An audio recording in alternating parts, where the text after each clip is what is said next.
이 말실수를 제가 비슷하게 다른 데 적용을 해보면 일제가 인권은 잘못했지만 근대화는 잘했다. 아니면 뭐 히틀러가 학살만 빼면 뭐 정치는 잘했다. 이거랑 뭐가 다릅니까? 그래서 이런 말을 어디까지나 말실수라고 하는 것이 한 번도 아니고 계속되는 말실수는 이분의 철학 자체가 문제라고 생각을 하고 이것은 이제 후보뿐만 아니라 캠프에서도 사죄를 해야 될 일이라고 생각합니다. 네, 표창원의 뉴스 사이킥 3부 문을 열었습니다. 뜨거운 정치 현안과 함께 대한민국을 바꿔나갈 정책 이야기를 다뤄봅니다. 여의도 정책 발굴단 오늘 나오신 분 소개해드리겠습니다. 국민의힘 윤석열 캠프 대변인을 맡고 있지요. 김병민 경희대 행정학과 개공교수 나오셨습니다. 안녕하세요. 네, 안녕하세요. 반갑습니다. 네, 그리고 더불어민주당 이재명 캠프 대변인으로 활약하고 계신 최지은 서울대 국제대학원 겸임교수 모셨습니다. 안녕하세요. 반갑습니다. 네, 자 조종은 의원은 오늘 국정감사 때문에 부득이하게 나오지 못하셨고요. 두 분과 더 이야기를 길게 나눌 수 있을 것 같습니다. 결석이 잦으세요. 네. 자, 지금 유튜브로도 방송 나가고 있습니다. 유튜브 댓글도 실시간으로 저희 제작진과 함께 확인을 하고 있으니까요. 예, 표창원의 뉴스 하이킥 검색해서 유튜브도 많이 봐주셨으면 좋겠습니다. 최지은 대변인께서 이제 이재명 캠프 일단 해단을 했죠. 그리고 이제 네. 조금 있으면 이제 민주당 전체 이제 선대위가 꾸려질 텐데. 그렇습니다. 해단식을 했고요. 네네. 그래서 지금 경선 캠프는 없고 아직 본 캠프가 꾸려지기 그 사이. 이기 때문에 네. 대부분의 이제 캠프에 계셨던 분들이 지금 공식 직함은 없는데 그럼에도 불구하고 뭐 신문은 계속 나오고 언론 대응은 있고 그래서 예. 이제 봉사하는 활동을 하고 계십니다. 네. 아니 모처럼 좀 휴식을 좀 취하실 수 있는 기회인데 또 휴식을 못 취하고 계시는군요. 지금 뭐 국감도 있고 너무 많은 사안들이 있지 않습니까? 네네네. 그리고 또 정책 같은 경우에는 이게 뭐 쉬었다가 개발할 수 있는 것이 아니고 저의 경우에는 대외 경제 정책을 많이 이제 개발하고 있는데요. 예. 최근에는 그 ODA 국제개발협력 정책을 이재명 후보의 경선 공약으로 넣었고 또 이후에 통상 정책도 개발을 할 예정이라서 예. 그런 것들에 대해서 이제 전문가들과의 상의라든지 미팅 같은 것이 굉장히 많습니다. 아니 뭐 내년 3월이 워낙 얼마 안 남아서 좀 쉬실 때는 아닌 것 같아요. 예. 자, 그러면 일단 또 뜨거운 정치권 현안 먼저 좀 짚어보고 가겠습니다. 오늘 이제 1, 2부에서도 예. 계속 이야기를 나눴는데요. 고발 사주 의혹 관련한 이야기를 좀 해볼까 합니다. 어제 PD수첩과 이제 MBC 뉴스데스크에서 보도가 나왔고요. 이 김웅 국민의힘 의원의 육성이 나왔습니다. 네. 육성이 나오면서 이 윤석열이라는 이 지금 현재 윤석열 전 이제 검찰총장 그리고 현 국민의힘 경선 후보의 이름이 3번 등장하는데 일단은 먼저 김 대변인부터 얘기를 좀 해주실까요? 저는 뭐 대단한 게 나오는 줄 알고 어저께 밤 늦은 시간에 이 MBC의 PD 수첩을 쭉 지켜봤는데요. 예. 새로운 내용들은 별로 보이지가 않았고 윤석열이라는 이름 석자가 나왔던 걸 굉장히 중요하게 얘기했는데 오늘 캠프 차원에서 입장을 냈습니다만 윤석열 후보에 대한 언급이라는 건 오히려 윤석열 죽이기의 일환이라는 정치적 의견을 나눈 것에 불과하다 이렇게 볼 수가 있죠. 여기 보면 김웅 의원이 윤석열 죽이기 쪽으로 갔다. 그리고 애들이 조직적으로 움직였다 등에 대한 언급이 나오는데 조성은 씨와의 대화 내용에서 나왔던 얘기를 바탕으로 고발 사주라고 하는 프레임에 윤석열 후보가 실질적으로 관여된 것 같은 프레임을 씌운 것 아닌가 이런 심각한 유감을 표현하고 있고요. 예. 어제 있었던 방송을 보니까 정치적으로 지켜야 할 최소한의 중립조차 지키지 않았다라고 볼 수 있는 내용들이 있는데요. 예. 이재명 지사 캠프에 소속돼 있는 것으로 보이는 유모 교수가 전문가인 것처럼 나와서 얘기를 하게 되는데 이 모습들을 지켜보면서 과연 국민들께서는 어떤 판단을 하시게 되실까 매우 아쉬움이 컸던 내용이라고 생각합니다. 그러면 이제 첫 번째 대화에 대해서는 예. 어떻게 생각을 하십니까? 이게 만약에 이제 내가 가게 되면 찾아가야 되는데 예. 제가 가면 윤석열이 시켜서 고발한 것이다가 나오게 되는 거예요라고 나왔는데요. 그렇죠. 여기에 대해서 마찬가지로 이 고발 등에 대한 언급들을 조성원 씨와 둘이 대화를 나누는 과정에서 나온 것 아닙니까? 예. 그러니까 본인이 가지 않겠다 등에 대한 언급을 하면서 윤 후보를 꺼내게 된 것인데요.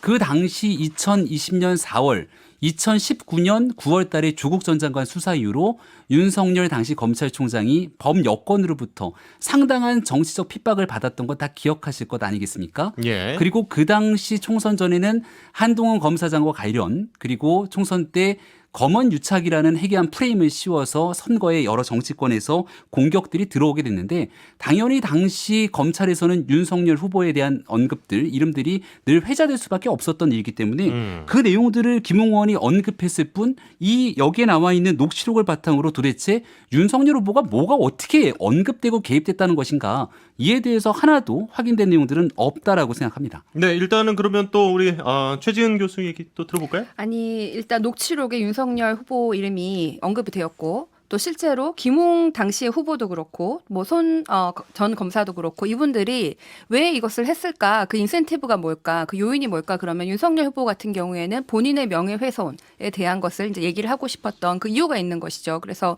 당시에 전 검찰총장이었던 윤석열 후보가 모르게 이 일이 되었다는 것은 사실은 납득이 잘 안 되고 오히려 지금 윤석열 후보가 당시에 검찰이란 조직을 개인과 가족들을 위한 로펌처럼 사유한 것이 아니냐 이런 주장도 이렇게 충분히 합리적 의심이 되는 것이고 또 윤석열 후보가 이 건 말고도 몇 가지로 공수처에 걸려 있는 게 있지 않습니까? 네. 그래서 이것 같은 경우에는 좀 공수처에 조사를 받아야 될 굉장히 위중한 범죄다. 실제로 이렇게 이런 뭐 선거 개입이라고 볼 수도 있고 정치 검찰 이런 생각들이 다 드는 것이죠. 그래서 이것은 절대로 넘어갈 수 없는 사안이라고 생각합니다. 그러니까 관련돼서 얘기를 뭐 주장을 하실 수 있는데 주장을 하신다면 왜 어떻게 연결돼 있는지를 분명히 언급해야 되거든요.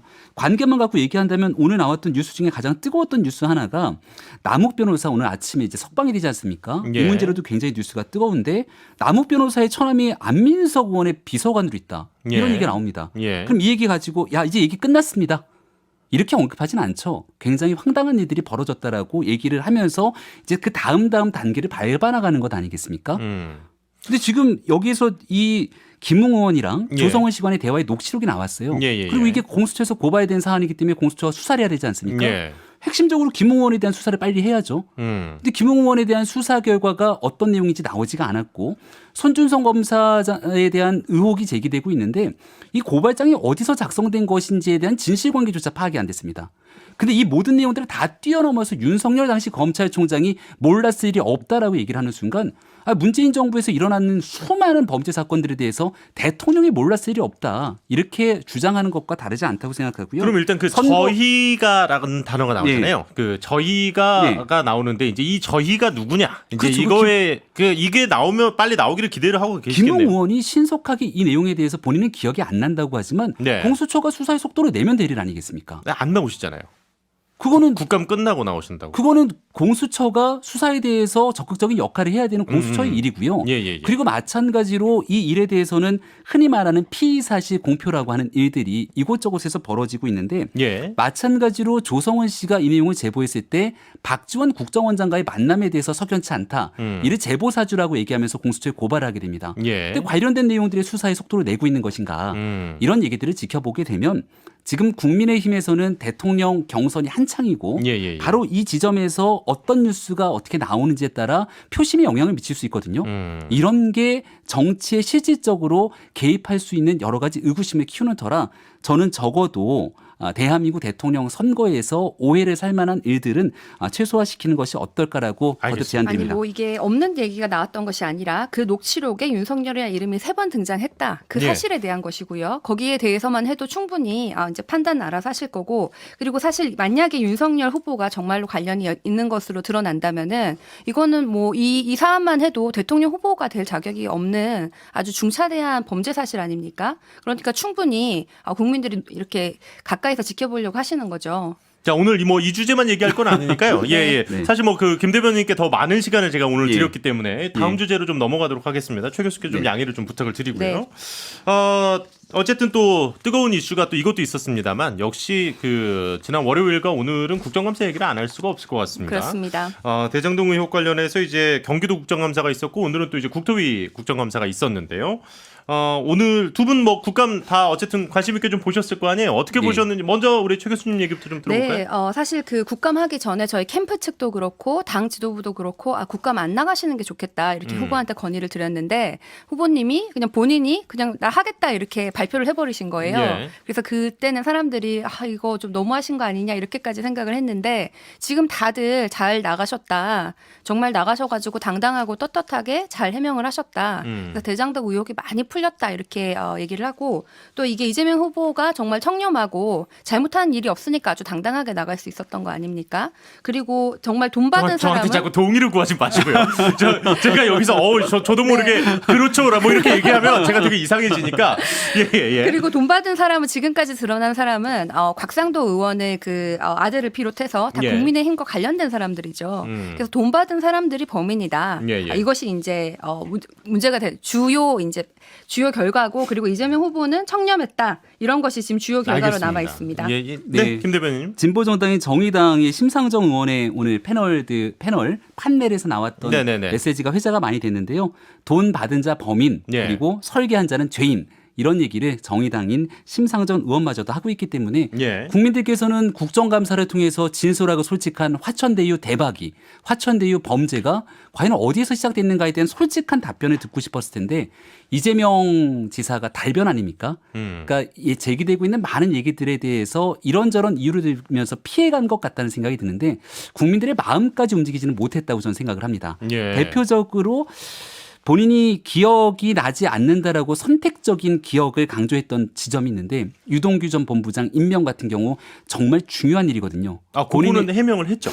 해명을 했지만 예, 여기에 예. 대해서 유동규 전 본부장의 임명 과정을 오늘 물었을 때 그렇죠. 거기에 대해서 처음에는. 분명하게 기억이 나지 않는다는 방식으로 이 내용들을 회피해가는 모습들을 봤는데 이런 측면들을 보건대 정작 중요하고 궁금해야 되는 내용들을 다 밝히지 않은 것 아니냐. 예. 두 번째로 조폭 관련된 내용들에 대해서도 껄껄껄 웃으면서 이제 오히려 이 김용판 의원 등을 좀 무시하면서 지나갔는데요. 아니, 하지만 근데, 네. 한마디만 하고 답변 좀 해주세요. 국민들이 궁금한 것은 김용판 의원이 제기됐던 문제도 있는데 제가 이재명 지사라면 본인의 수행비서가 조폭에 관련된 사건들이 연루돼 있다는 것 때문에 많은 국민적 의구심이 커지지 않았습니까? 예. 이런 얘기들을 조금 더 적극적으로 항변하면 어땠을까라고 하는 생각도 듭니다. 김용판 의원이 보여주신 그 사진은 제가 그 국감을 TV로 보고 있으면서도 이거는 좀 말도 안 된다라고 생각을 했거든요. 예. 근데 전직 경찰의 간부이신 분이 사실 확인도 없이 전혀 사실 무고한 사진을 가지고 와서 뭐 국제 마피아와 연관이 되어 있다. 사실 대통령 후보가 국제 마피아랑 연관이 되어 있으면 후보될 자격이 없죠. 이 엄청난 것을 마치 확인도 하지 않고 있는 양 얘기를 한 것은 정말 이 국회의원의 면책 특권은 이런 권력자들에 대해서 뭐 독재에 대해서 항의하라고 준 것이지 있지 않은 사실을 허위로 퍼뜨리라고 준 것이 아닙니다. 그래서 이건 뭐 껄껄껄 웃었다 그러는데 얼마나 황당한 일입니까? 충분히 그럴 수 있고요. 그 얘기는 사실 이제 1, 2부에서도 우리가 또 김용판 의원 관련해서 네. 충분히 나눴기 때문에 자 그러면 아직도 뭐 얘기할 것들이 많이 남아 있습니다. 일단 빨리 좀 광고를 듣고 와서 남은 이야기 좀 길게 나눠보도록 하겠습니다. 광고 듣고 올게요. 네, 표창원의 뉴스 사이킥 오늘 재판 관계로 허유로 아나운서와 함께 하고 계십니다. 여의도 정책 발굴단 두 분과 함께 계속 이야기 나눠보도록 하겠습니다. 지금 또 김영민 대변인 나오셨으니까 얘기를 또 안 하고 넘어갈 수는 없을 것 같아요. 좀 최근에 논란이 됐죠. 윤석열 예비 후보가 전두환 대통령이 5.18 빼면 정치는 잘하지 않았느냐 이 발언에 대해서 뭐 정말 여야 가릴 것 없이 지금 뭐 말 그대로 융단 폭격입니다. 뭐 원희룡 예비 후보는 이거 후보 사퇴까지 갈 무게감이다. 뭐 이런 강조까지 하셨고 이건 뭐 여야를 나누지 않고 지금 이런 얘기가 나오고 있는데 캠프 측에서는 또 이렇게 앞뒤를 자르고 그런 거다. 뭐 이렇게 얘기를 하십니다만은 과연 이 표현이 적절했느냐 여부에 대해서 사과라든지 이런 부분은 또 없는 해명이었기 때문에 말들이 계속 나오고 있어요. 이건 어떻게 보시는지요? 뭐 이렇게 주시는 의견들을 다 경청하고 있고요. 예. 그리고 일단은 내용들에 대해서 전체적인 전문이라든지 총체적인 발언들 아마 지켜보셨던 분들은 많지는 않으실 거라고 봅니다. 그래서 그 내용에 대한 해명을 조금만 더 드리고 싶고요. 전두환 대통령 시절이 김재익이라고 하는 이 경제 전문가에 대한 등용 문제를 언급하면서 대통령이 인재를 등용하고 전문가에 대한 권한 위임 등에 대한 언급들을 했던 발언 취지였다는 점들을 조금 설명을 드리고 싶고요. 이제 역사 인식 등에 대해서 이제 언급하시는 분들이 있는데 윤석열 후보 하면 제일 먼저 떠오르는 게 과거 신군부의 서슬퍼런 권력이 살아있던 시절 12.12 군사 쿠데타에 대한 모의 재판에서 이 판사 역으로 전두환 씨에 대한 무기징역을 선고한다라고 했던 윤석열 후보의 모습들을 기억하시는 분들도 많을 겁니다. 그래서 예나 지금이나 전두환 정권에서의 그 독재와 폭압 그리고 잘못됐던 일들에 대한 역사 이식 전혀 하나도 변함과 틀린 것이 없다는 말씀 다시 한번 거듭드리고요. 대통령의 인재 등용에 대해서 전문가를 본인에 대한 친분이라든지 이런 것과 관계없이 써야 된다는 그 내용 발언에 대한 취지에 대해서 다시 한번 좀 설명을 드리고 싶습니다.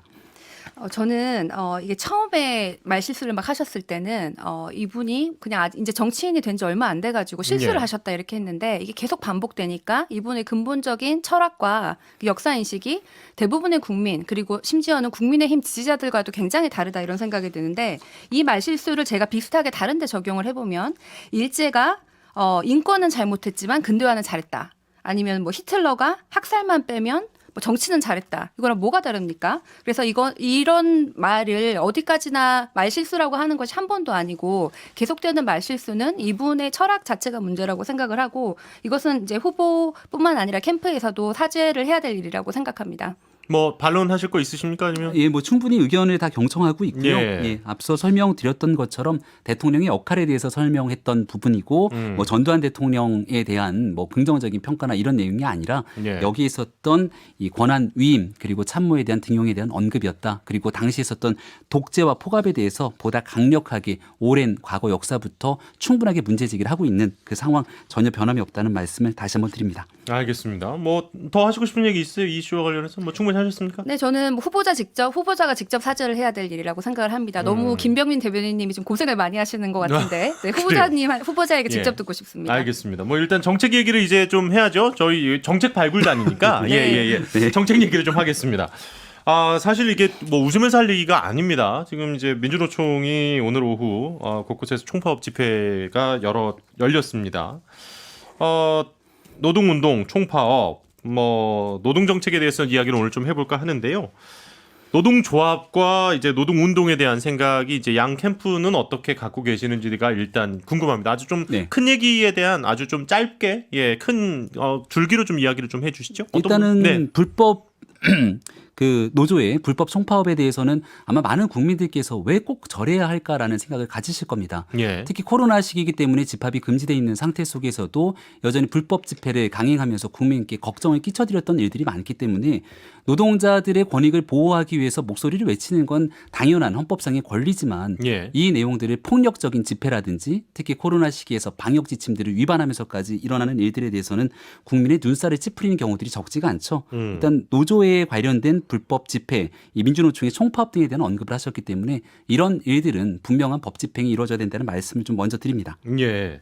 그러니까 그 민주노총 총파업에 대해서는 아마 뭐 상당히 많은 분들이 지금 비슷한 생각을 예. 하실 것 같고 제가 지금 여쭤보고 싶었던 거는 전반적인 이제 노동조합이라든지 노동자들의 파업과 관련된 이슈에 대해서는 어떻게 생각하시는지에 대한 질문도 조금 이따가 한번 이야기를 해주시고요. 네, 먼저 뭐 민주노총 관련해서는 저도 사실 이 코로나 상황에서는 좀 민주노총에서 대승적 차원에서 좀 최대한 파업을 자제해 주시기를 좀 바라는 마음입니다. 이제 예. 사회 구성원으로서 사회적 책임이라고 생각하고 다만 이 총파업 목적이 불평등 해소와 같은 아주 중요한 사안이었기 때문에 이것에 대해서는 우리가 좀 해결할 방안을 함께 논의할 필요가 있다. 예. 이런 생각은 들고요. 네. 아까 말씀하신 것처럼 뭐 전반적인 노동에 대한 생각이 어떠냐라고 하셨는데 이재명 후보는 그 소년 시절부터 이제 공장에서 일을 했던 노동자였고 예. 당시에 이제 장애를 당하기도 하고 그 이후로도 인권 변호사로 활동을 했죠. 그래서 누구보다 이제 노동자들의 입장을 잘 이해하는 후보라는 생각이 들고 크게 봤을 때는 우리나라 노동 시장의 여러 가지 뭐 양극화라든지 뭐 정규직과 뭐 비정규직의 그 차이라든지 여러 가지 문제들이 있지 않습니까? 예. 그래서 그런 근본적인 문제를 해결하는 동시에 그 노동자들 특히 그 을 지키는 것에 대해서 굉장히 관심이 많으시고 그것은 노조에 있는 노동자뿐만 아니라 노조도 형성할 수 없는 수많은 노동자들을 포함한 얘기입니다. 일단은 네. 그 윤석열 캠프에서는 큰 노동 정책에 대해서는 어떤 기조를 갖고 지금 좀 여러 정책들을 계획을 하고 계시는지요? 노동자의 권익을 보호하는 거는 국가가 가져야 될 가장 큰 책무라고 생각하고요. 제 개인적으로 정치를 하면서 가장 안타까웠던 일 중에 하나가 젊은 노동자였던 구의역 김군 사건을 네네네. 바라보면서 정말 굉장히 가슴이 아팠던 적들이 있습니다.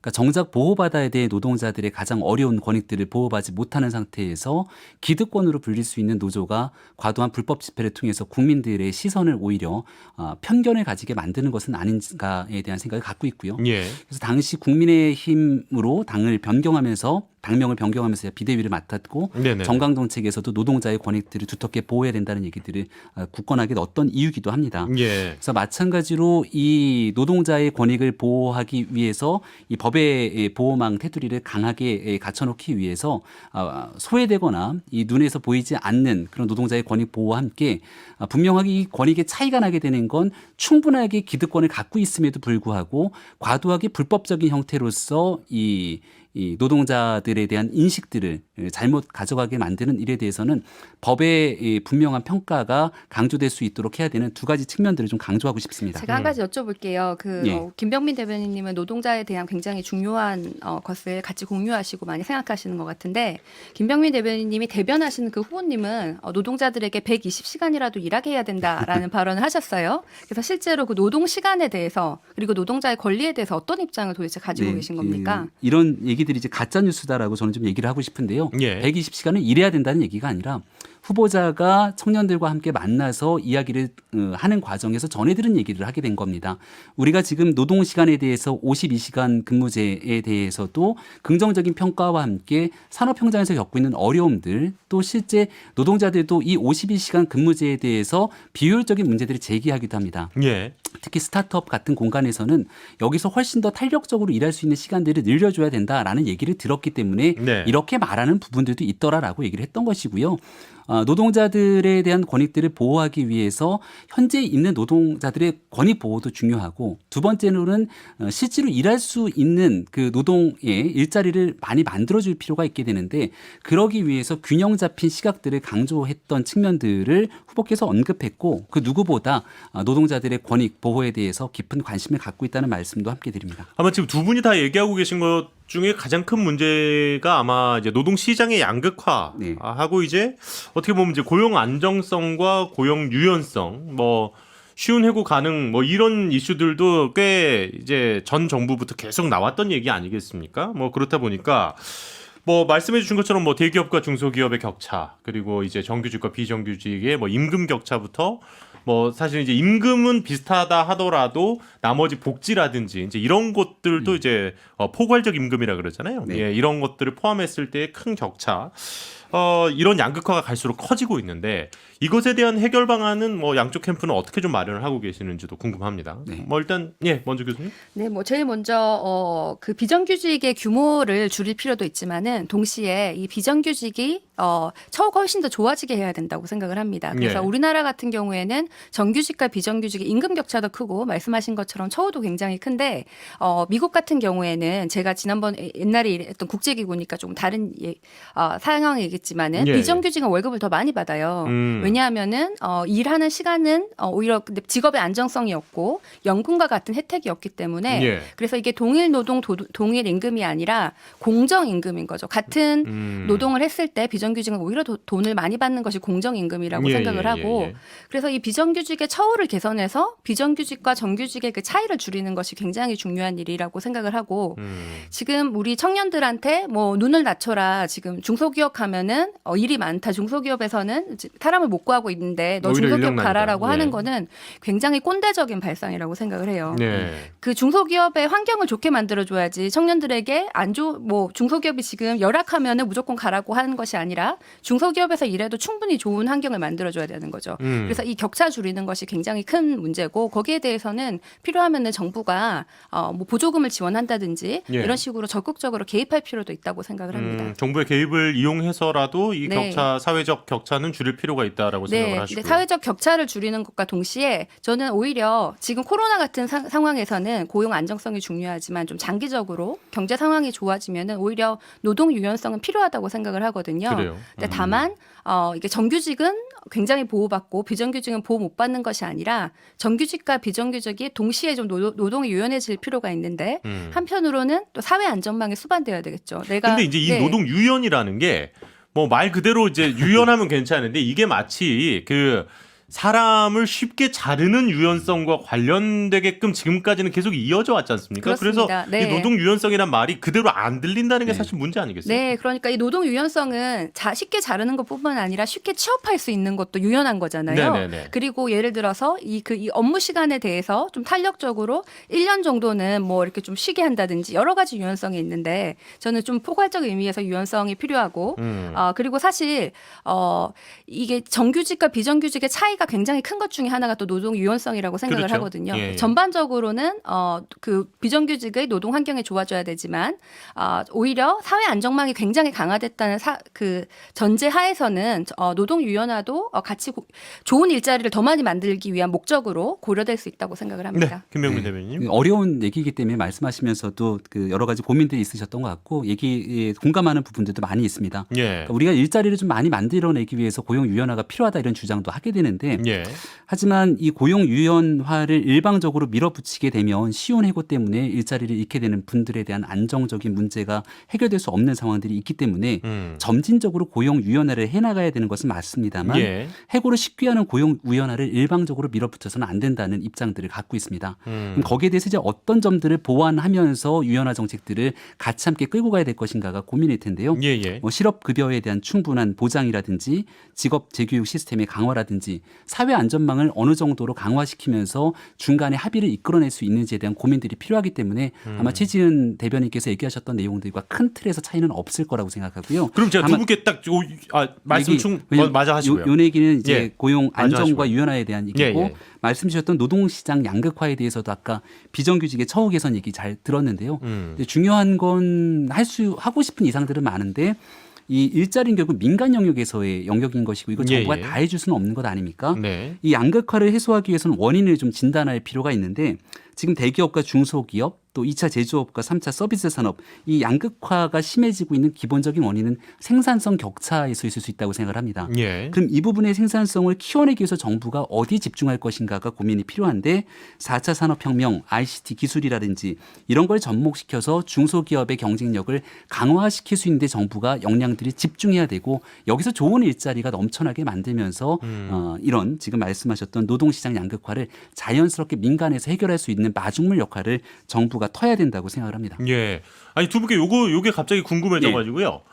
자영업자 하시는 분들은 최저임금이 지금도 높다고 너무 힘들다고 하시고 그리고 또 구인하시는 분들 구직하시는 분들 입장에서는 최저임금이 너무 낮다고 주장을 하고 있는데 결국 이제 문재인 정부에서 처음에 이제 주장했던 최저임금 10,000원은 어쨌든 못하게 됐습니다. 그죠? 예.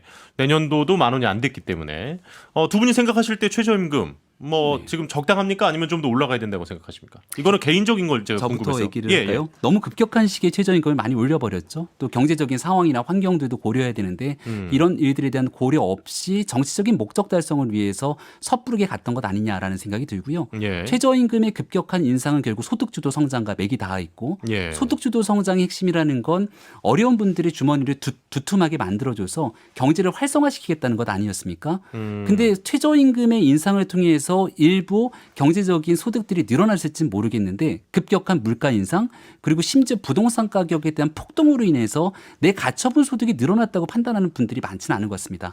경제정책 총체적으로 이 내용들을 접근해서 봐야 되지만 초창기 가장 중요하게 대통령이 풀어야 될 1년, 2년의 귀중한 시간을 소득주도 성장에 몰입하면서 결국 경제에 대한 비효율성을 극대화시킨 것은 아닌가에 대한 아쉬움을 말씀드립니다. 그 최저임금 10,000원은 여야 후보 모두가 주장을 했던 건 맞죠? 지금은 다 거기에 대해서 후회를 하고 유승민 후보에게 계속 같은 내용들이 네네네. 질문이 되게 되니까 여기에 대해서 분명하게 사과한다는 얘기들까지 하고 있었죠. 네. 저는 최저임금은 올라야 되는 그 방향이 맞다고 생각을 하고요. 예. 다만 아까 말씀하신 생산성이 더 중요하다 이렇게 얘기를 하셨는데 생산성에 같이 향상을 해가지고 그 최저임금이 충분히 오를 만한 환경이 같이 조성을 돼야 된다라는 네. 것은 얘기를 하고요. 예. 또 오히려 생산성이 우리나라가 낮은 이유 중에 하나는 매우 긴 근로시간입니다. 주 52시간제가 도입을 해도 OECD에서 굉장히 긴 과로노동국인데 우리가 거기에 대해서는 오히려 근무시간을 더 탄력적으로 줄일 수도 있지 않나. 그래서 아까 우리가 유연성 얘기를 했는데 예. 유연성과 안정성이 결합된 노동의 유연 안전성이 필요한 시기다 이렇게 생각합니다. 알겠습니다. 오늘 또 두 분과 벌써 이렇게 이야기 나누다 보니까 시간이 이렇게 많이 됐어요. 예.